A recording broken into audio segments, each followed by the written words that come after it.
మర్రి golden diamonds ప్రారంభోత్సవ మరియు అక్షయ తృతీయ ప్రత్యేక ఆఫర్ గా VA పై ఫ్లాట్ 25% తగ్గింపు. మర్రి గోల్డెన్ డైమండ్స్, కుకట్పల్లి, హైదరాబాద్.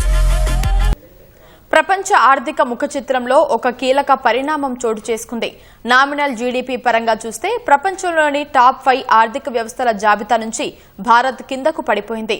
అంతర్జాతీయ ద్రవ్యనిధి IMF విడుదల చేసిన తాజా అంచనాల ప్రకారం ప్రపంచంలో అత్యంత పెద్ద ఆర్థిక వ్యవస్థల జాబితాలో భారత్ ఇప్పుడు 6వ స్థానానికి చేరింది. అయితే దీనికి కారణం దేశ ఆర్థిక మాంద్యం కాదని, కేవలం కరెన్సీ విలువలలో వచ్చిన మార్పులేనని నివేదిక స్పష్టం చేసింది. IMF April 2026 world economic outlook అంచనాల ప్రకారం ప్రపంచ ఆర్థిక వ్యవస్థలో $32.38 ట్రిలియన్ జీడీపీతో అమెరికా అగ్రస్థానంలో ఉంది. $20.85 ట్రిలియన్ చైనా రెండవ స్థానంలోనూ, $5.45 ట్రిలియన్ జర్మనీ మూడో స్థానంలోనూ ఉన్నాయి. $4.38 ట్రిలియన్ జపాన్, $4.26 ట్రిలియన్ బ్రిటన్ 4-5 స్థానాల్లో ఉన్నాయి. $4.15 ట్రిలియన్ జీడీపీతో భారత్ 6వ స్థానంలో ఉంది. డాలర్తో పోలిస్తే రూపాయి విలువ దారుణంగా క్షీణించడమే భారత్ 6వ స్థానానికి పడిపోవడానికి కారణం. గ్లోబల్ జీడీపీ ర్యాంకింగ్స్ ను అమెరికన్ డాలర్లలో లెక్కిస్తారు కాబట్టి ఇక్కడ ఎక్స్చేంజ్ రేట్లు చాలా కీలకం. గత ఏడాది కాలంలో డాలర్తో రూపాయి మారకం విలువ 80ల నుంచి 90 రూపాయలకు పైగా పతనమైంది. దేశీయంగా మన ఆర్థిక ఉత్పత్తి బాగానే ఉన్నా దానిని డాలర్లలోకి మార్చి చూసినప్పుడు విలువ తగ్గడంతో ఈ మార్పు జరిగింది.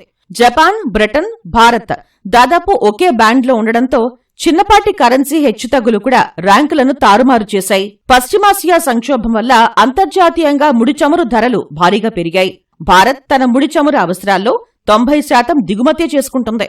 ధరలు పెరగడంతో డాలర్ల రూపంలో మనం చెల్లించాల్సిన బిల్లు పెరిగి దేశం నుంచి డాలర్లు బయటకు వెళ్తున్నాయి.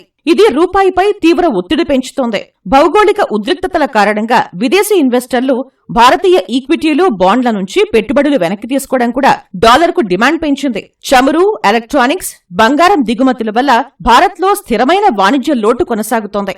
ఈ పరిణామం చూసి ఆందోళన చెందాల్సిన పనిలేదని IMF నివేదిక చెబుతోంది. భారతదేశ వృద్ధి రేటు ఏమాత్రం తగ్గలేదు. రాబోయే 2 ఏళ్లలో వృద్ధి రేటు 6.4 నుంచి 6.5% ఉంటుందని అంచనా. అభివృద్ధి చెందిన దేశాల కంటే ఇది చాలా ఎక్కువ. అంతేకాకుండా భారతదేశ వృద్ధి కేవలం ఎగుమతులపై ఆధారపడకుండా దేశీయ డిమాండ్, ప్రభుత్వ పెట్టుబడులు, బలమైన సేవారంగం ఊతంతో ముందుకు సాగుతోంది. రూపాయి విలువ పతనం వల్లే ఈ తాత్కాలిక ర్యాంకింగ్ సడలింపు తప్ప భారత ఆర్థిక పునాదులు బలంగానే ఉన్నాయని, త్వరలోనే భారత్ తన స్థానాన్ని తిరిగి దక్కించుకుంటుందని ఆర్థిక నిపుణులు స్పష్టం చేస్తున్నారు.